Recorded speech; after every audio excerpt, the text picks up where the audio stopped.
Well, it looks like Angel Reese. Well, it looks like she's just been caught in what could certainly be taken as in a lie. All right? All these things that she says she has dealt with over the last year, all these encounters of racism. Imagine this Angel.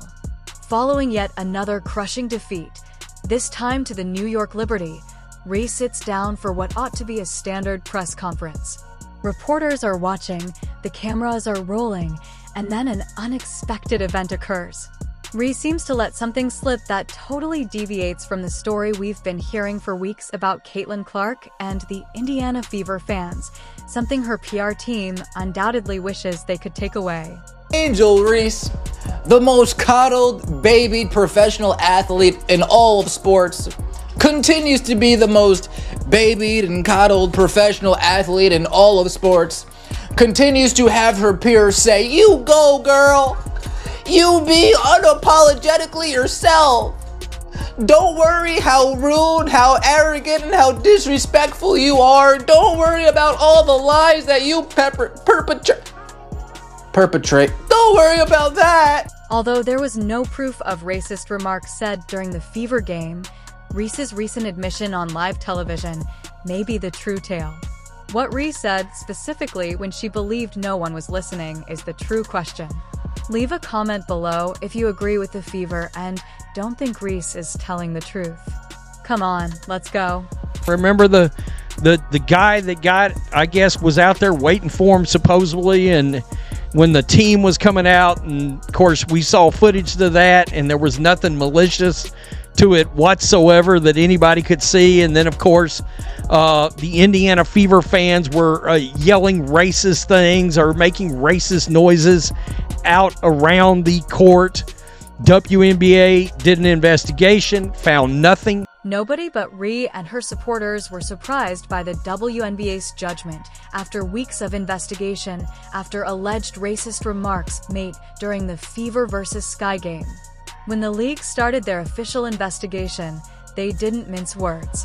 They spoke with team staff from the Indiana Fever and Chicago Sky Arena, and they also interrogated spectators who were seated in the areas where the alleged incident allegedly occurred. Every angle of the security footage was examined frame by frame. It is embarrassing. It's absolutely embarrassing. It is absolutely embarrassing. And the fact is that originally it's, oh yeah, we're looking towards everything. Then they had to double down. They actually redacted this statement. They redacted a statement. They redacted the statement saying we're looking at everything, saying no, we're actually not looking at most of the stuff. We're looking at a lie spread on social media that went viral. We are looking into a literal lie spread on social media that got spoken into fact. We're looking at a lie. You know what they discovered? Nothing at all after all that effort. There is no proof that Indiana Fever supporters have engaged in any racist behavior. After interviewing dozens of people who were present that evening and going over hours of video and audio recordings from broadcast equipment, the league's investigation team was unable to find any evidence that the alleged occurrences actually happened. This is when the exciting part begins. The admission made by Chicago Sky coach Tyler Marsh ought to have made headlines everywhere. Before seeing tweets about it on social media following the game, his squad was unaware of any reported racist occurrences. Take a moment to consider it. The visiting team's coach, who would be the first to know if his players were being singled out, found out about the controversy on Instagram and Twitter. One investigation with your team is with an investigation. Yeah, I think we agree. I think we're, in compliance with them, with the league, and obviously there's no room or space in our game for hate. So we're in line with everything that's going on. Coach, when did you become aware that there was hate speech that happened? I think when everyone else did. I think that it's something that we heard about, and so again, we're just forthcoming with anything that the league is able to do investigation-wise. Additionally, during the actual game, not a single player on either team heard anything. No coaches informed officials of any events. No referees observed any crowd disturbances that would indicate racist conduct. Social media posts without any supporting video footage served as the foundation for the entire scandal.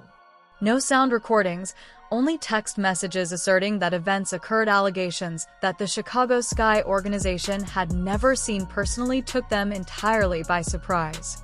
Their players didn't seem upset during the game and never complained to the coaching staff about the behavior of the fans. However, a few hours later, social media was ablaze with allegations of racist acts that no one at the game itself appeared to have noticed. I didn't think these things would be a topic this year. It's certainly not at this point, but here we go again. Because now Indiana Fever players, all right, are getting called into question. Indiana Fever fans are getting called into question today. We got one post on here where somebody's literally calling, they're talking about there should be a boycott. That's what it really is, of the All-Star game over player safety. This is what actually transpired. Someone claimed to have heard racist remarks on social media. Those posts were shared by others. Without nobody taking the time to confirm whether the tale was accurate, it continued to grow and spread. Major sports media sites began covering purported instances that seemingly never happened before you knew it. Where exactly did these claims originate from? The WNBA's official statement stated that the reports were not substantiated, which is league speak for this didn't happen if no one in the building heard anything racist, if security cameras captured nothing, and if players and coaches were unaware until social media told them to be upset. The league's investigation's findings prepared the ground for something even more significant that was going to happen. The league is also taking a big L because there's no apologies to any fans whatsoever on this totally BS statement released by the WNBA. Yeah, you found nothing. That's great. That's accurate. Guess who told you would find nothing? The entire Indiana Fever fan base said you weren't going to find anything. But this league that has never turned a profit decided to accuse their own. Angel made what ought to have been a standard media appearance. Reese said something that totally went against everything we had been told. She seemed at ease, perhaps even too at ease, reclining back in her chair and conversing with friends rather than reporters. But then the topic changed. When a reporter inquired about the criticism Reese was receiving, her body language somewhat changed. She leaned forward and began speaking in a manner distinct from her previously well-crafted claims that Fever fans were pursuing her. Three-time BET Sports Woman of the Year, Angel Reese, says she doesn't pay attention to what folks say about her online because no one has ever said a negative word about her in person. Uh-oh.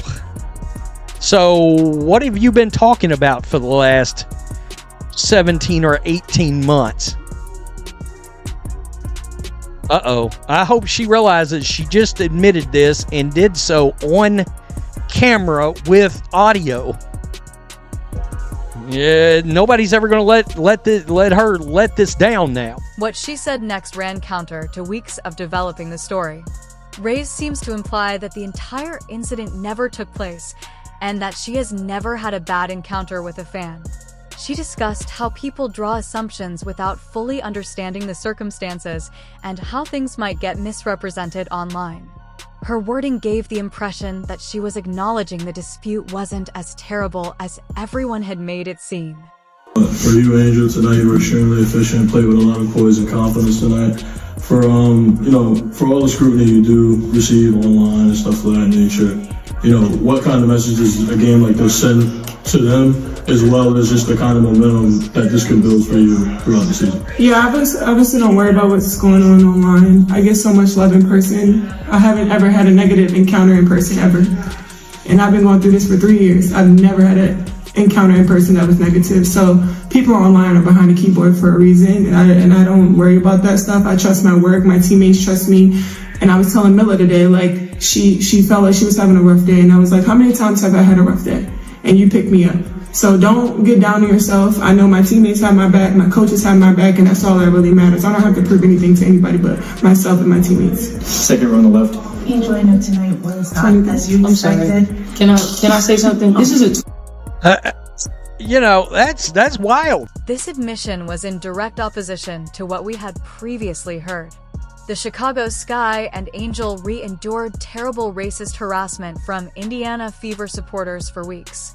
Stories concerning the league's need to shield players from dangerous situations were widely circulated by the media. Ree had been presented by the WNBA and her teammates as a victim in need of assistance.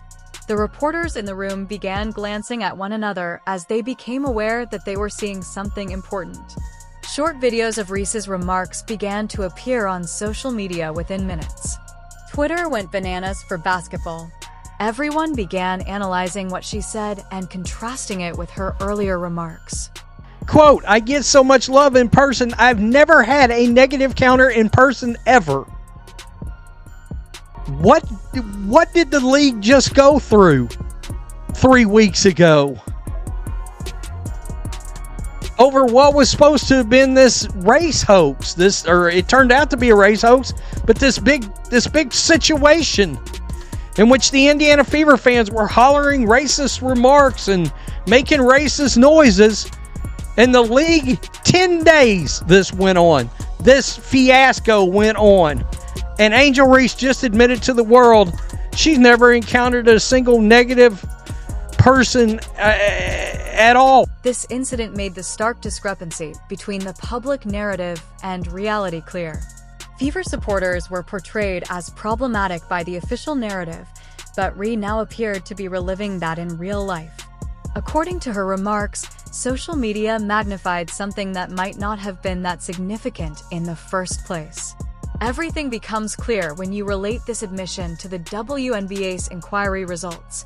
Since there was most likely no evidence to find, the league did not find any. Coach Tyler Marsh claimed that social media, not first-hand experience, was how his players found out about the situation. Ree was now effectively confirming that everything went too far on the internet. Angel Reese, she goes on and she talks about how she doesn't hear about the outside noise, how she's never had a negative encounter in real life, never had a negative encounter in real life. But Ben, there's no way. There's no way she's never had a negative encounter. You see, this is proof of the negative encounter. The WNBA even conducted an investigation about this negative encounter. No way Angel Reese said that. No way she did. A live TV error served as the smoking gun that confirmed the findings of the WNBA inquiry. Angel Reese unintentionally acknowledged it on television after social media sparked a fabricated uproar. The consequences of this discovery were going to quickly become unpleasant. Angel Reese doesn't care about y'all. It is what it is. She's never had a bad encounter in real life, never had a bad interaction with a fan in real life. Then what was the whole point of this WNBA sham investigation? If you never had a bad encounter with a fan in real life, if you've never had a bad interaction with a fan in real life, then why not just come out, earn yourself some brownie points and say, come on, nothing took place here. These are just some Twitter trolls. These are my Reese's Pieces making up news just to keep me relevant. Why didn't you just come out and say that, Angel Reese? You'd probably get a little bit more, what's that word? Respect. Doing something honorable like that. Angel Reese's team was busy attempting to control the narrative in ways that backfired catastrophically while the WNBA was clearing the air. After the accusations were made public, the Chicago Sky PR staff immediately went into damage control mode. They began restricting Reese's access to the media in ways that reporters covering the squad found questionable. Press conferences were shortened. One-on-one interviews have becoming less common. Representatives from the media team were around when Reese spoke, prepared to step in if questions became awkward. I mean, what in the world is happening here? So Outkick would go on and say, hold up, let's rewind. Last June, Angel Reese claimed that a white Caitlin Clark fan blocked her and her teammates from entering a team hotel while calling her, quote, a ghetto bitch. Last month, Reese said she had a rough week because she heard a Fever fan shout racial slurs while she shot free throws. Now she says no one has ever said a mean word to her in person. Media personalities were alerted to this oppressive strategy when they saw the odd limitations. Sports media began questioning why Ree had such extensive protection if she was only being harassed by racial supporters. People began to question what the Sky organization was trying to conceal as they tightened their access controls. Basketball journalists with years of experience reporting on the league said they have never witnessed such meticulous handling of a player's media relations. But it's more fun pushing a lie. It's more fun playing along, keeping your name in the news, keeping your name in the media, keeping your name around drama. It's what you love. It's what you enjoy the best. You don't pay attention to keyboard warriors. You don't pay attention to the internet. Well, why would we respond to people that we don't care about? Why would we subtweet about people that you don't care about if their opinions don't matter? At first, Reese expertly portrayed the victim's story. She conveyed her appreciation to her teammates and the league office for their support. She thanked her supporters on social media for their support throughout this trying period. She discussed how important it was that the WNBA look into these claims carefully and seriously. The WNBA investigated both Reese's accusations and found nothing. In fact, well, I've called her the Bubba Smollett or the, Jussie Reese, Jussie Smollett, Bubba Wallace.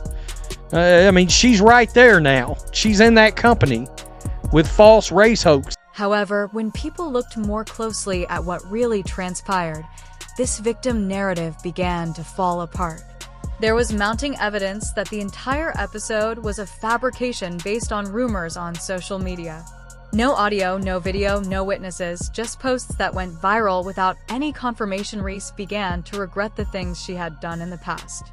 Following their collegiate championship game, Ree was recognized for uploading TikTok videos that made fun of Caitlin Clark. Screenshots of those posts went viral, demonstrating how Ree had previously attacked Clark and her supporters on social media.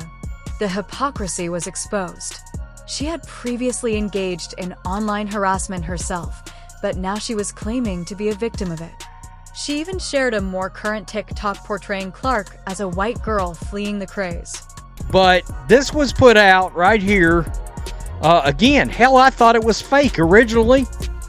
And I guess it's not. It's crazy. White girl running from the fade. There's Angel Reese right there. There's, of course, Caitlin Clark doing the responsible thing, not wanting to tank her public relations. Like Angel Reese walking away after the take foul the other night, or the other day against the Chicago Sky. As more people began to doubt the veracity of her accusations, the pressure increased. Basketball fans began to draw connections between Reese's expertly staged media appearances and the WNBA's inquiry, which came up empty. Critics noted that such complex PR protection would not be necessary for someone speaking the truth. The Sky organization plan was on the verge of collapsing. Their meticulous image control and media workshops were unable to stop what was about to happen. Well, actually, somebody that comes out and says hating pays too, I would think that that's exactly how she carries herself. Somebody that comes out and says, hey, hating pays too. Yeah, that's kind of how Angel Reese carries herself. Somebody who goes out of their way and says, I want to be the villain. They're watching because of me too. After Angel Reese's admission was made public, there was an immediate, vicious backlash that came from unexpected places. Media figures who had previously endorsed Reese's assertions found themselves in an awkward situation. They were questioned about their journalistic standards after exaggerating a report that the WNBA inquiry was unable to support. Peers and viewers began criticizing basketball reporters who reported the issue without conducting adequate due diligence. I'm also happy that the WNBA treated the matter with the utmost seriousness, followed through with the investigation, and I understand that having a platform comes with a responsibility, and I do not take that lightly. So as our league continues to grow, I am going to grow with it. And I am so committed to be better in how I share perspectives and grow alongside the game that I truly love and adore. I mean, some of my favorite memories as a pro was playing in Indiana, and I truly believe that WNBA, we have the most passionate fans, and I'm grateful for our community. I hope you know that's who I am. All right. Love you guys. Thank you. One of the most embarrassing incidents in recent memory occurred at ESPN. During live television broadcasts, their on-air personalities were effectively forced to retract their statements. The WNBA discovered no evidence to substantiate the racist fan accusations, which the anchors who had previously discussed as fact had to admit. As viewers saw the network retrace their coverage they had confidently delivered just weeks earlier, their credibility suffered.